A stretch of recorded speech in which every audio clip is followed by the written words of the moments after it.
আসসালামু আলাইকুম প্রিয় ষষ্ঠ শ্রেণীর শিক্ষার্থী বন্ধুরা, তোমরা কেমন আছো? আশা করি তোমরা খুবই ভালো আছো।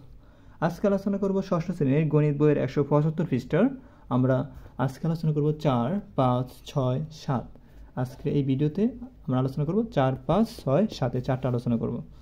তারপর ভিডিওতে আমরা 8, 9, 10 আলোচনা করব। ওকে, দেখো প্রিয় শিক্ষার্থী বন্ধুরা, তো আমরা প্রশ্ন চলে যাই। 4 নম্বর বলেছে, মিনা 100 টাকার একটি নোট নিয়ে বাজারে গেল।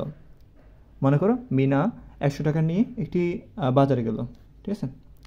সে একটি দোকান থেকে প্রতি 1 টাকা দামে 1 ডজন কলম কিনলো। আচ্ছা, ডজন, 1 ডজন মানে কয়টা থাকে বলো তো?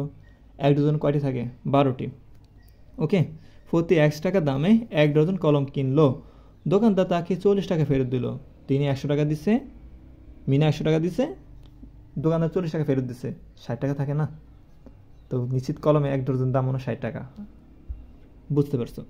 মিনা অন্য একটি দোকান থেকে প্রতিটি 12 টাকা দামে, মানে মিনা অন্য একটা দোকানে গেছে, ওই দোকান থেকে প্রতিটি 12 টাকা দামে ওয়াইটি খাতা, ওকে, কেনায় 4 টাকা অবশিষ্ট রইল। মানে 12 টাকা, মানে প্রতি 12 টাকায় ওয়াইটি খাতা কিনলো এবং এই কেনার কারণে 4 টাকা কি রইল? অবশিষ্ট রইল। কোন নম্বর প্রশ্ন চলে যাই।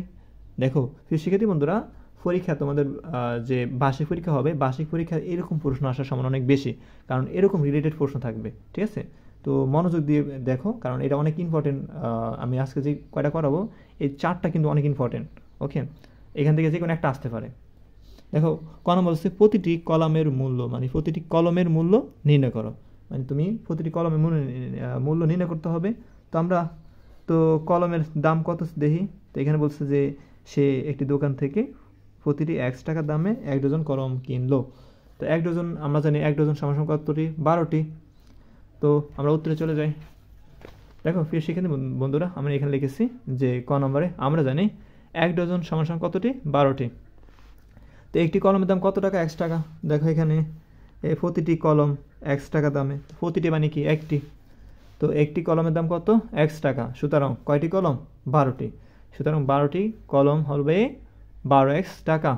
যদি বলতো 13টি কলমের দাম কত, তো লিখতাম 13x টাকা। যদি বলতো 20টি কলমের দাম কত, লিখতাম 20x টাকা। ওকে, এবার আসো, মিনা কয় টাকা নোট নিয়ে বাজারে গেল? 100 টাকা নোট নিয়ে, ঠিক আছে। তো মিনা দোকানদারকে কয় টাকা দেয় বলো তো? 100 টাকা দেয়। তো দোকানদার কত টাকা ফেরত দেয়? 40 টাকা ফেরত দেয়।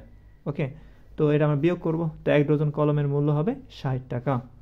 এবার আসো, এইটাও 1 ডজন কলম, মানে এখানে 12টি কলম কত টাকা? 12x টাকা। তো এখানেও 1 ডজন মানে 12টি কলম কত টাকা? 60 টাকা। তো এরকম যদি একই মান দুইবার পাই, তখন আমরা প্রশ্ন মতো দিব। প্রিয় শিক্ষার্থী বন্ধুরা মনোযোগ দাও, একই সংখ্যা যদি মনে করো আমরা ডাবল পাই, তখন আমরা কী দেবো? প্রশ্ন মতো দেবো। ওকে, এবার আসো প্রশ্ন মতে। ওকে, তো আগে কী ছিল বলো তো? 12x, এই 12x টাকা ইকুয়াল কত? 60 টাকা। এখন দেখো 12-র সাথে x কী অবস্থা আছে? গুণ অবস্থা আছে। তো এই 12 যদি গুণ অবস্থা থাকে, অপরপাশে গেলে কী হয়ে যাবে? ভাগ হয়ে যাবে। তো এক্সের এক্স রাখলাম, 60 উপরে 12 নিচে। ওকে, তো এক্সের এক্স হবে 60কে 12 দ্বারা ভাগ করো, 5 12 কত? 60। তো এখানে প্রতিটি কলমের মূল্য কত টাকা? 5 12 কত? 60। তো এক্সের মান কত? 5। তো প্রতিটি কলমের মূল্য কত? 5 টাকা। ওকে, আশা করি বুঝতে পেরেছো। তাহলে দেখো খ নম্বরে দেখি কি বলছে। ক নম্বর বলছে যে মিনা কয়টি খাতা কিনেছিল? মিনা কয়টি খাতা কিনেছিল? দেখো খাতার হিসাব করি, দেখো তো। এই যে মিনা অন্য একটি দোকান থেকে প্রতিটি 12 টাকা দামে ওয়াইটি খাতা কেনায় 4 টাকা কি রইল? অবশিষ্ট রইল। কয় টাকা? প্রতিটি কত টাকা? 12 টাকা। কয়টি খাতা? ওয়াইটি খাতা। ওকে, তো আমরা লিখি মিনা ওয়াইটি খাতা কিনেছিল। একটি খাতার দাম কত টাকা বলো তো? 12 টাকা। প্রতিটি খাতার দাম কত? 12 টাকা। তো একটি খাতার দাম কত? প্রতিটি মানে কি? একটি। তো একটি খাতার দাম কত? 12 টাকা। সুতরাং ওয়াইটি খাতা, যে এই ওয়াইটি খাতা কিনলো না, তো ওয়াইটি খাতার দাম হবে 12y টাকা। ওকে, দেখো খাতার মূল্য, খাতাগুলোর দাম কি?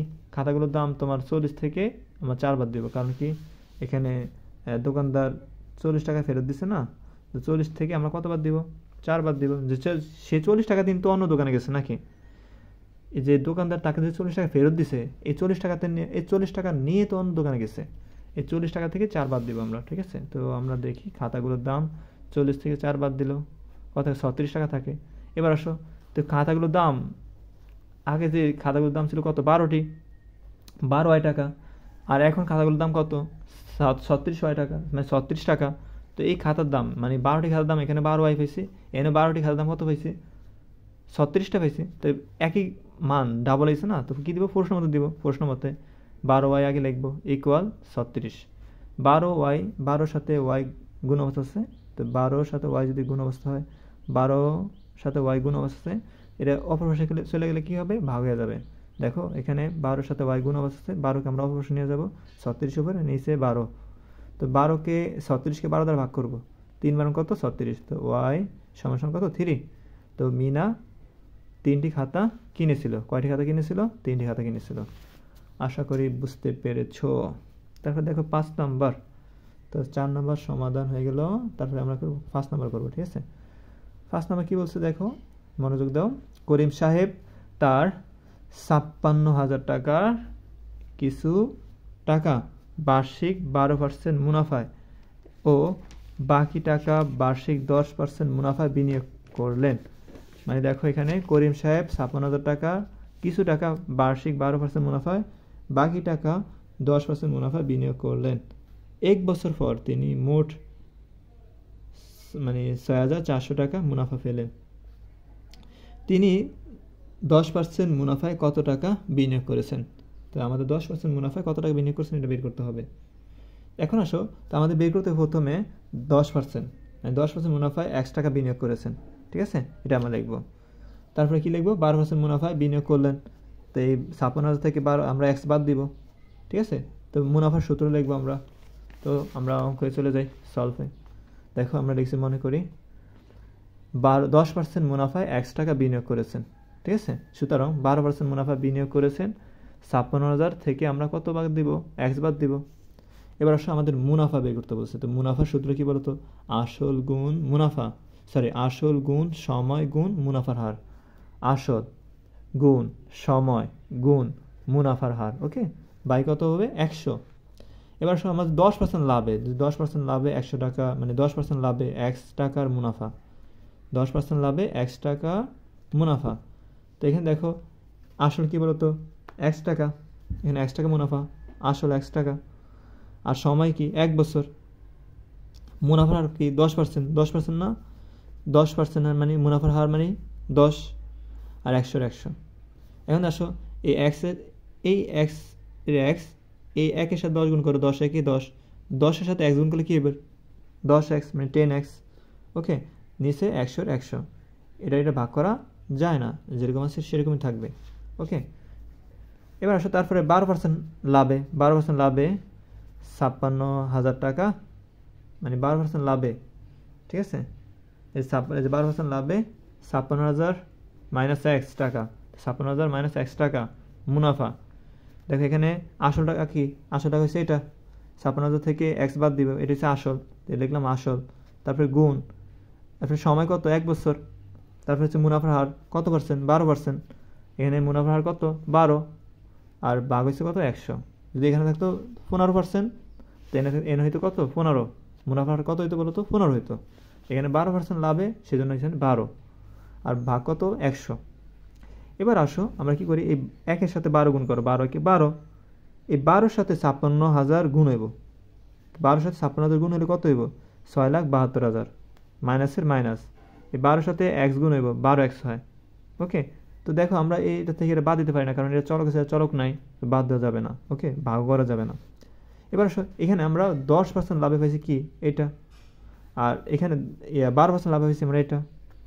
আর এবার প্রশ্ন আসো আমাদের কি 1 বছর পর তিনি মোট 64 মানে 6,400 টাকা মুনাফা পেলেন। আর দেখো তিনি 10% মুনাফা পাইছে এত, 12% মুনাফা পাইছে এত, তো দুটো যোগ করবো আমরা, যোগ করে, হ্যাঁ, আর দেখো এখানেও 1 বছরের মুনাফা কত 6,400 টাকা মুনাফা পেলেন। তো আমরা লিখতে পারি প্রশ্ন মতে, হ্যাঁ, প্রথমে কি আমরা 10x মাইনাস মানে 10x মাইনাস 100 লিখছি, 10x বাই 100, তারপরে যোগ, এটা হচ্ছে 12% যোগ, তারপরে এটা মানে লিখলাম কি 6,72,000 মাইনাস 12x মানে 12x বাই 100, এটা লিখলাম ইকুয়াল। দেখো 1 বছরে কিন্তু তিনি 6,400 টাকা মুনাফা পেলেন, এটা দেওয়া আছে। তো আমরা কি লিখলাম, সমান সমান কত, 6,400। এবার আসো আমরা কি করতে পারি, আমরা একটা কাজ করতে পারি, এখানে এসে দেখো 100, এখানে 100, উভয় পক্ষকে আমরা 100 দ্বারা গুণ করতে পারি। যেমন এই আমরা 10x কে 10x বাই 100কে যদি 100 দ্বারা গুণ করি, 100 কি যায়, কাটা যায়। কেমন হলো দেখাইতেছে তোমাদেরকে এখানে রাফ করে। তো এটা রাফ কিন্তু, ঠিক আছে। তো এখানে লিখতেছি যে 10x নিচে কত, 100 গুণ করবো কত, এই প্রত্যেকটা রাশিকে আমরা 100 দ্বারা গুণ করবো, গুণ কত, 100। এই 100 কি যায়, কাটা যায়, 100 কি যায়, কাটা যায়, উপর নিচে কি কাটা যায় না, থাকতেছে 10x। তো সেম একইভাবে আমরা এই রাশির সাথে যে 100 গুণ করি, 100 কি যাবো, কাটা যাবো। আবার এই রাশির সাথে এই পদের সাথে কি করতে হবে, 100 গুণ করতে হবে, ঠিক আছে। মানে প্রত্যেকটা রাশির সাথে 100 গুণ করতে হবে। দেখো এই 100 কি যায়, কাটা যায়, থাকতেছে 10x। 100 ওইখানে আমরা যদি 100 গুণ করি, 100 কাটা যায়, থাকে কি এইটা উপরটা থাকে, মানে 6,72,000 মাইনাস 12x এটা থাকতেছে, ইকুয়াল। তো এটার সাথে কি করতে হবে, 100 গুণ করতে হবে। 100 গুণ করলে কি হয়ে যাবো, 6,40,000।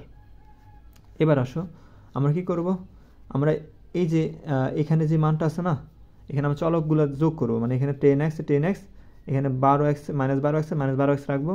এই প্লাস 6,72,000কে আমরা অপর পাশে নিয়ে গেলে কী হয়ে যাবো, মাইনাস হয়ে যাব। তো এখানে 6,40,000 থাকবে, মাইনাস এই যে এখানে প্লাস থাকলে মাইনাস 6,72,000। এবার আসো 10x থেকে 12x বাদ দিবা, কার মান বেশি বলো তো, মাইনাসের মান বেশি, সেজন্য মাইনাস 2x ইকুয়াল 6,40,000 থেকে 6,72,000 বাদ দিলে কত থাকে, মাইনাস 32,000 থাকে। কারণ কি, মাইনাসের মান সবচেয়ে বেশি, সেজন্য মাইনাস 32,000 হয়েছে।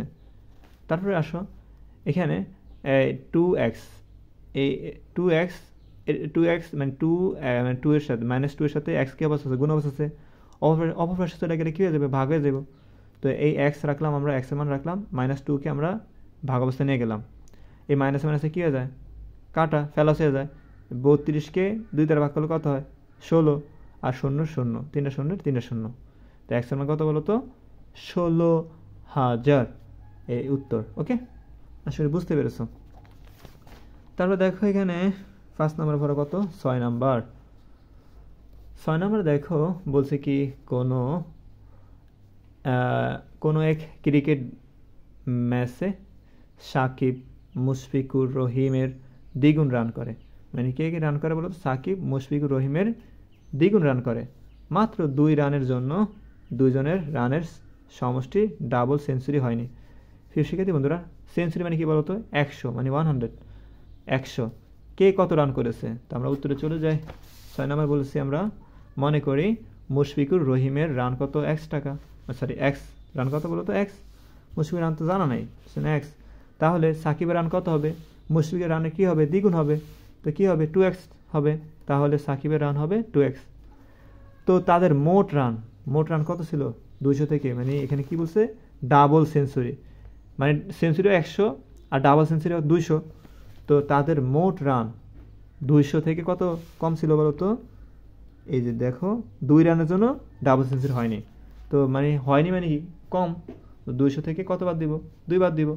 তো কত ছিল বলো তো, রান কত ছিল, 198। ওকে, তো দেখো এখানে তাদের মোট রান এত। এবার আসো প্রশ্ন মতে আমরা দেখছি কি, x, এটা সাকিবের রান, মুশফিকের রান প্লাস সাকিবের রান 2x ইকুয়াল দুজনের মোট সমষ্টি কত হয়েছে বলো তো, 198। এবার আসো x আর 2x কত হয়েছে, 3x। x আর 2x কত হয়েছে, 3x। একটা x দুইটা x কত হয়েছে, 3টা। ইকুয়ালের ইকুয়াল 198 দেখো এই 3 এর সাথে x কি অবস্থা আছে, গুণ অবস্থা আছে, অপর পাশে চলে গেলে ভাগ হয়ে যাবে।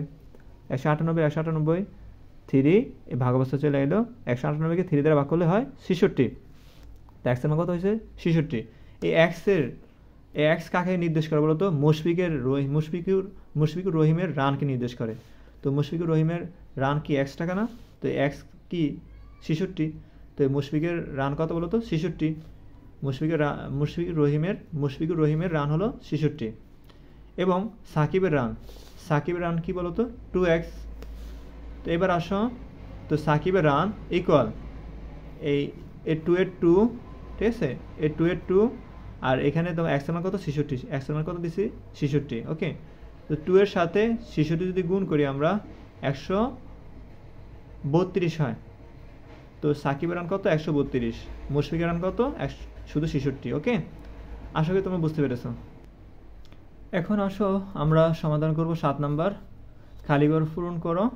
দেখো ক নাম্বারে বলছে কি, এখানে তুমি এমন একটা মান দিবে আর এখানে এমন একটা মান দিবে, সংখ্যা নিবে, যে দুটো যোগ করলে হবে 10। ওকে, এখানে এমন একটা সংখ্যা নিবে, এখানে এমন একটা সংখ্যা নিবে, যে এটা থেকে এটা বাদ দিলে থাকবে 12। ওকে, আবার দেখো এখানে এমন একটা সংখ্যা নিবে, এখানে এমন একটা সংখ্যা নিবে, যে সংখ্যা নিচ্ছ এটা যোগ করার পর হবে 17। এখানে যে সংখ্যা নিচ্ছ, এখানে যে সংখ্যা নিচ্ছ সেটা যোগ করার পর হবে 10। তো বুঝো কি করতে হবে। তো আমরা কোনো কিছু মান যদি না জানি, আমরা এ ধরবো, বি ধরবো, সি ধরবো, ডি ধরবো। ওকে, তো আমরা এটা মান জানি না, এ ধরবো, এটার মান জানি না, বি ধরবো। ওকে, এটার মান জানি না, সি ধরবো, এটার মান জানি না, ডি ধরবো। ওকে, তো আমরা করি। এবার আসো, তো আমরা এখানে মনে করো আমরা কোনটার কাজ আয় করবো? এ বি এবং ডি, এই দুইটার কাজ আয় করবো। দেখো এখানে আমরা লিখছি বি প্লাস ডি ইকুয়াল কত? 10। ইকুয়াল কি বলো তো? 10। তো এটা 1 নং সমীকরণ ধরবো। এবার আসো, এটা হচ্ছে সি, এটা হচ্ছে ডি। তো C A minus D, C minus D equal কত বলো তো? 12। এটা কয় নং সমীকরণ? 2 নং সমীকরণ। এবার আসো 1 নং যোগ 2 নং হতে পাই, মানে 1 যোগ 2 হতে পাই, মানে এই 1 নং আর 2 নং আমরা যোগ করবো। ঠিক আছে, এখন আসো 1 নং কি আছে? বি ডি, বি যোগ ডি, তো বি যোগ ডি, হ্যাঁ যোগ করতে বলছে, সি মাইনাস ডি, এই যোগের যোগ, সি মাইনাস ডি ইকুয়ালের ইকুয়াল, তো 10 এ 10 যোগের যোগ, মানে যোগ করতে বলছে, যোগ 12 12। এবার আসো এই ডি আর এই ডি, ফেলাসে ডি আর এসে মাইনাস ডি, ফেলাস ডি আর মাইনাস ডি কি যায়? কাটা যায়। এটা কি যায়? কাটা যায়। থাকতেছে কি বলতো? বি এর বি, ফেলাসের ফেলাস, সি এর সি। ওকে, তো এখন ইকুয়ালের ইকুয়াল, 10 আর 12 যোগ করলে কত হয়? 22। আশা করি বুঝতে পেরেছো। তো এটার কিছু করা যায় না। এবার আসো আমরা আরেকটা দেখি। তারপরে দেখো এখানে আমরা আরেকটা সমীকরণ নিই।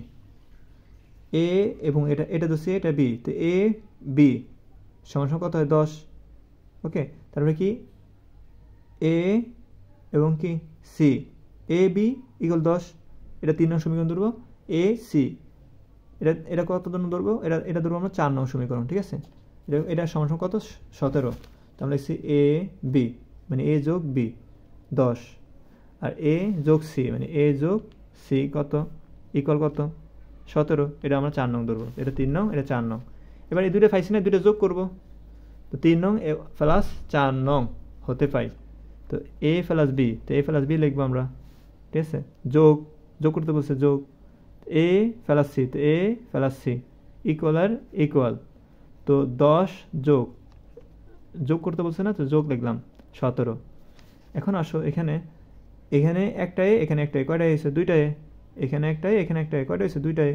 এখানে বি এর বি, এখানে ফেলাসের ফেলাস, সি এর সি ইকুয়ালের ইকুয়াল, 10 আর 17 যোগ করলে হয় 27। এখানে দেখো আমরা কি করতে পারি। এখানে আমরা এখানে দেখো এই যে বি যোগ সি, এটার মান পাইছি আমরা কোথাও? এই দেখো এই বি সি, হ্যাঁ এর মান কত বলো? 22। তো আমরা এই বিসি জায়গায় আমরা 22 লিখতে পারি না? 22 লিখছি। 2a ফেলাসে ফেলাস, এই বিসির মান কত? 22 ইকুয়ালের ইকুয়াল 27। এখন দেখো এই সংখ্যাগুলো তো আমরা কখনোই পাশে রাখবো না, সংখ্যাগুলো আমরা অপর পাশে নিয়ে যাবো, আর চলগুলো আমরা এই পাশে রাখি। ঠিক আছে, বাম পাশে রাখি। 2a এই 27 হবে, মাইনাস প্লাস 22কে আমরা অপর পাশে নিয়ে গেলে -22 হয়ে যাবে, -22। এখন দেখো এই 2a ইকুয়ালের ইকুয়াল 27 থেকে 22 বাদ দাও, কত থাকে? 5। ওকে, এখন দেখো 2 এর সাথে কি অবস্থা আছে? গুণ অবস্থা আছে। অপর পাশে গেলে কি হয়ে যাবে? ভাগ হয়ে যাবে। তো এখানে 5 উপরে, নিচে 2, সুতরাং এ ইকুয়াল টু এই 5কে 2 দ্বারা ভাগ করলে হবে 2.5, মানে 2.5। এখন দেখো এর মান কত পাইছো? 2.5। তো এখানে কি লিখবা? এখানে এর জায়গায় কি লিখবা? 2.5। এবার আসো আমরা লিখছি কি 3 নং এ, মানে আমরা কি করব? আমরা বি এর মান বের করব। কিসের মান বের করব? আমরা বি এর মান বের করব। এখন বি এর মান কোথায়? মানে 1 নং আমরা তো পেয়ে গেছি, এর মান তো পেয়ে গেছি আমরা। ওকে, তো 3 নং সমীকরণ কোনটা বলো তো? এই যে 3 নং সমীকরণ। এই 3 নং সমীকরণ যদি আমরা বি এর মান, মানে এর মান বসায় দিই, তো অবশ্যই আমরা বি এর মান পেয়ে যাবো। এই 3 নং সমীকরণ যদি আমরা এর মান বসাই, আমরা কার মান পাবো, এ বি এর মান পাবো। ওকে, এখন আসো এই 3 নং সমীকরণ আমরা এর মান বসিয়ে পাই। 3 নং সমীকরণ এটা। ওকে, তো এর মান বসামো, এ কত 2.5, এই যে 2.5 ফেলাসে ফেলাস, বি এর বি ইকুয়াল 10 এর 10। এ দেখো এখানে সমান থাকলে কি দিতে হয়, বা দিতে হয়। এই বি এর বি রাখলাম, মাইনাস 2.5কে আমরা যদি অপর পাশে নিয়ে যাই কি হবে, মাইনাস হয়ে যাবে, এটা ফেলাস আছে মাইনাস হয়ে যাবে। এই 2.5কে আমরা অপর পাশে নিয়ে গেলে কি হবে, মাইনাস 2.5। এই বি এর বি 10 থেকে মাইনাস 2.5 বাদ দিবা, 7.5 থাকে। তো বি এর মান কত হয়েছে বলো তো, 7.5 মানে 7.5। তো আমরা বি এর মানও পেয়ে গেলাম। আবার 4 নং সমীকরণে আমরা 3 নং সমীকরণ বসাইছি না, 4 নং সমীকরণ আমরা কার মান বসাবো, এর মান বসাবো। 4 নং সমীকরণ কোনটা, এটা। 4 নং সমীকরণ যদি আমরা এর মান বসিয়ে যাই, সি এর মান পেয়ে যাবো। ওকে, তো 4 নং সমীকরণ কোনটা, এটা বসালাম, এ প্লাস সি ইকুয়াল কত 17। 4 নং সমীকরণ আমরা এর মান বসাই, 4 নং সমীকরণে আমরা এর মান বসিয়ে, এর মান কত 2.5 ফেলাসে ফেলাস সি ইকুয়াল 17।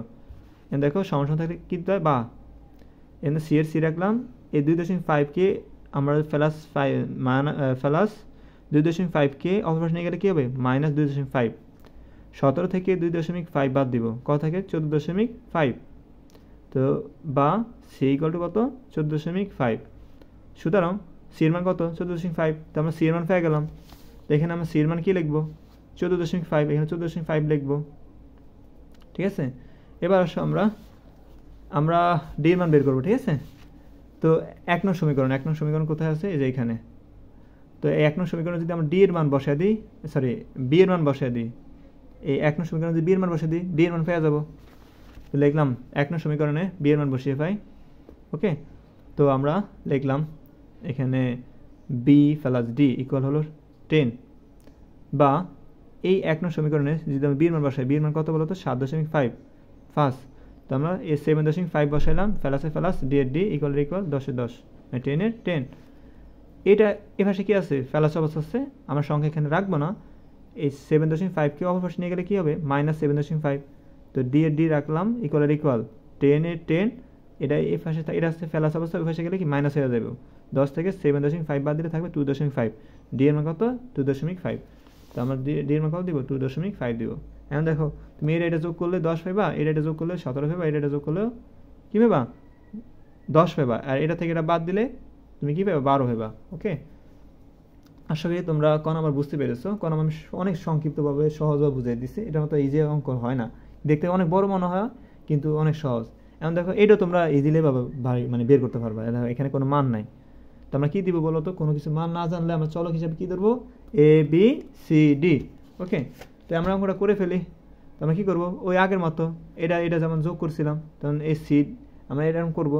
ওকে, দেন দাও সি প্লাস কী হবে ডি, এই দুটো যোগ করে 15। এটা 1 নং সমীকরণ বসাবো।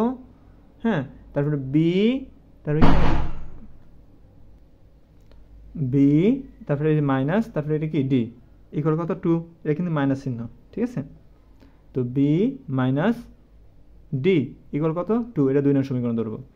ওকে, তো আমরা অঙ্কে চলে যাই, সমাধানে চলে যাই। দেখো এখানে সি প্লাস ডি ইকুয়াল 15। এটা 1 নং সমীকরণ ধরবা।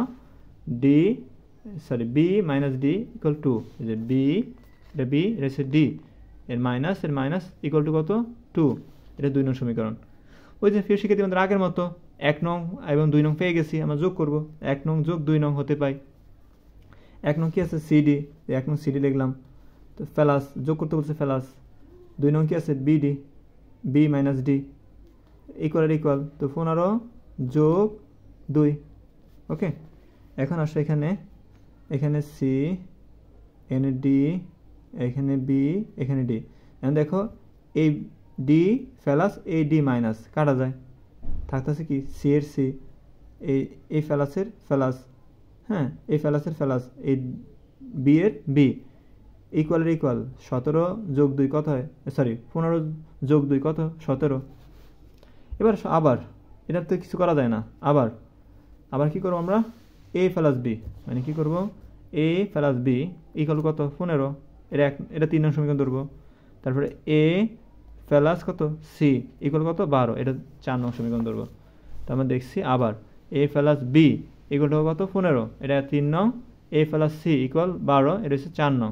ওকে, এবার আসো 3 নং যোগ কত 4 নং হতে পাই, তার মানে আমরা দুইটা মান পাইছি, দুইটা সমীকরণ পাইছি, দুইটা সমীকরণ যোগ করব। 3 নং যোগ 4 নং হতে পাই। এখন আসো 3 নং a প্লাস বি, যোগ করতে বলছে যোগ দিলাম a প্লাস সি ইকুয়াল, তো 15 যোগ তারপর কত 12।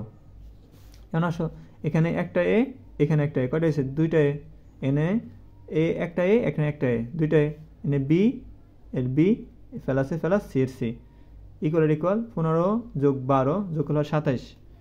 এখন আসো এই যে বি এখানে 2 এর 2 এ হয়েছে প্লাসের প্লাস, এই বি সির মান কত বলো তো? এই যে বি সির মান কত পাইছি আমরা, এই যে এটা বি এটা সি কত 17, তো বি সি ইকুয়াল টু কত বলো তো 17 দিয়েছি আমরা, ইকুয়াল আর ইকুয়াল 27 27। এখন দেখো সংখ্যা কি এই পাশে রাখা যায়, বাম পাশে রাখা যাবে না, এটা আমরা ডান পাশে নিয়ে যাব। 2 এর 2 ইকুয়াল আর ইকুয়াল, তো 27 কী হবে 27, যেটা অপর পাশে থাকে সেটা আগে দিতে হয়।